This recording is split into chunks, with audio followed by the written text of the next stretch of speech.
ಮನೆಯಲ್ಲಿ ರಿಯಾಕ್ಷನ್ಸ್ ಹೇಗಿದೆ ಅವ್ರ ಕ್ಯಾಪ್ಟನ್ಗೆ? ಸೂರಜ್ ಅಶ್ವಿನಿ ಒಪ್ಕೊಳ್ತಾ ಇಲ್ಲ. ಅಶ್ವಿನಿ ಅವರು ತುಂಬಾ ಈಸಿಯಾಗಿ ಸಾಲ್ವ್ ಆಗ್ತಿರುವಂತ ವಿಷಯನ ಬರ್ಸ್ಟ್ ಮಾಡಿದ್ರು ಅನ್ಸುತ್ತೆ. ಅಣ್ಣ ರಜತ್ ಯಾಕೆ ಇಷ್ಟೊಂದು ಸ್ಟುಪಿಡ್ ಆಗಿ ಮಾತಾಡ್ತಿದಾರೆ ನನಗೆ ಅರ್ಥ ಆಗ್ತಾ ಇಲ್ಲ. ನೆಸೆಸರಿ ಆಗಿ ನನ್ನನ್ನ ಟಾರ್ಗೆಟ್ ಮಾಡ್ತಿದ್ದಾರೆ ರಜತ್ ಅಂಡ್ ಚೈತ್ರ ಅವರು. ನನ್ ತಂಟೆಗೆ ಬರಬಾರ್ದು. ಸುಬ್ಬಿ ಆ ಮುದ್ಕಿ ನೋಡಿತೀನಿ ಕಣೋ ಬಿಡಲ್ಲ ಕಣೋ. ಬಿಗ್ ಬಾಸ್ ಮನೆ ಒಳಗಡೆ ಕಂಟೆಸ್ಟೆಂಟ್ ನ ಕಳ್ಸಿದಾರ ಅಥವಾ ಬೇರೆ ಯಾವ್ದಾದ್ರು ಒಂದು ಎಲಿಮೆಂಟ್ ನ ಕಳ್ಸಿದಾರ?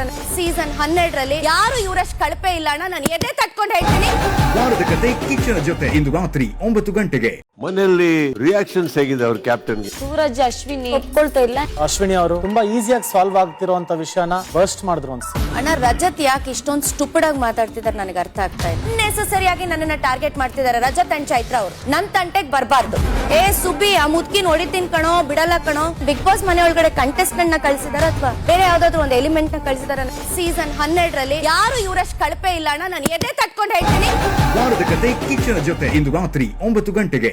ಮನೆಯಲ್ಲಿ ರಿಯಾಕ್ಷನ್ಸ್ ಹೇಗಿದೆ ಅವ್ರ ಕ್ಯಾಪ್ಟನ್ಗೆ? ಸೂರಜ್ ಅಶ್ವಿನಿ ಒಪ್ಕೊಳ್ತಾ ಇಲ್ಲ. ಅಶ್ವಿನಿ ಅವರು ತುಂಬಾ ಈಸಿಯಾಗಿ ಸಾಲ್ವ್ ಆಗ್ತಿರುವಂತ ವಿಷಯನ ಬರ್ಸ್ಟ್ ಮಾಡಿದ್ರು ಅನ್ಸುತ್ತೆ. ಅಣ್ಣ ರಜತ್ ಯಾಕೆ ಇಷ್ಟೊಂದು ಸ್ಟುಪಿಡ್ ಆಗಿ ಮಾತಾಡ್ತಿದಾರೆ ನನಗೆ ಅರ್ಥ ಆಗ್ತಾ ಇಲ್ಲ. ನೆಸೆಸರಿ ಆಗಿ ನನ್ನನ್ನ ಟಾರ್ಗೆಟ್ ಮಾಡ್ತಿದ್ದಾರೆ ರಜತ್ ಅಂಡ್ ಚೈತ್ರ ಅವರು. ನನ್ ತಂಟೆಗೆ ಬರಬಾರ್ದು. ಸುಬ್ಬಿ ಆ ಮುದ್ಕಿ ನೋಡಿತೀನಿ ಕಣೋ ಬಿಡಲ್ಲ ಕಣೋ. ಬಿಗ್ ಬಾಸ್ ಮನೆ ಒಳಗಡೆ ಕಂಟೆಸ್ಟೆಂಟ್ ನ ಕಳ್ಸಿದಾರ ಅಥವಾ ಬೇರೆ ಯಾವ್ದಾದ್ರು ಒಂದು ಎಲಿಮೆಂಟ್ ನ ಕಳ್ಸಿದಾರ? ಸೀಸನ್ 12ರಲ್ಲಿ ಯಾರು ಇವರಷ್ಟು ಕಳಪೆ ಇಲ್ಲ ಅಣ್ಣ. ನಾನು ಎದೆ ತಟ್ಕೊಂಡು ಹೇಳ್ತೀನಿ.